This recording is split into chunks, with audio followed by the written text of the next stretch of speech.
On this segment, we need to discuss the Kirk Cousins situation in Minnesota. Let me clear one thing out. The Minnesota Vikings should not tank. You talk about a weaker division like the Vikings are in. Now was the time to grab the brass ring with the emergence of Will Levis. Ryan Tannehill makes the most sense in Minnesota. We said there was a two-part to this, right? Yeah.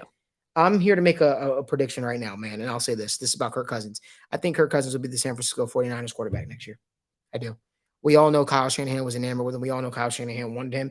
I don't think Kirk Cousins' future in the NFL is done. I still think he can be a starting quarterback for a lot of teams, and I think this was the needle mover because the Niners are so close to trading for Kirk Cousins this offseason, especially after not knowing what to expect from Purdy. But now that you know what you have in Purdy, right? Yep. And unfortunately, the National Football League is always changing. It's always about what you can do. You know what you don't. What have you done lately? Well, maybe Brock Purdy makes a lot of sense. Maybe Kirk Cousins makes a lot of sense as the starting quarterback of the Niners next year, though.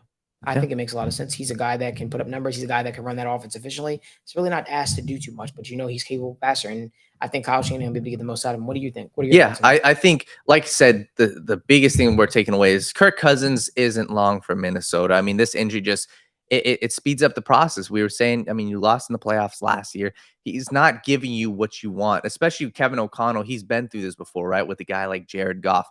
Kirk Cousins isn't giving you what you want. The injury happened. You need to move on. Your organization needs a spark. I'm with you. And what's a better spot than the 49ers? And that's a spot where genuinely we could say, hey, it works for both sides. The Vikings probably want to ship out Kirk Cousins. They want to move on to something else. The 49ers would love Kirk Cousins because, like you said, Kyle Shanahan. So, well, if you like more content like this, leave a like on this video, subscribe to the YouTube channel, and turn on post notifications so you guys don't miss when we go live. Let us know down in the comment section what you guys think. What's next for Kirk Cousins? What does his future hold? Until next time, we appreciate you guys for tuning in to the Sit Down with Malik, Wright, presented by First Star Logistics, live from the First Star Logistics studio.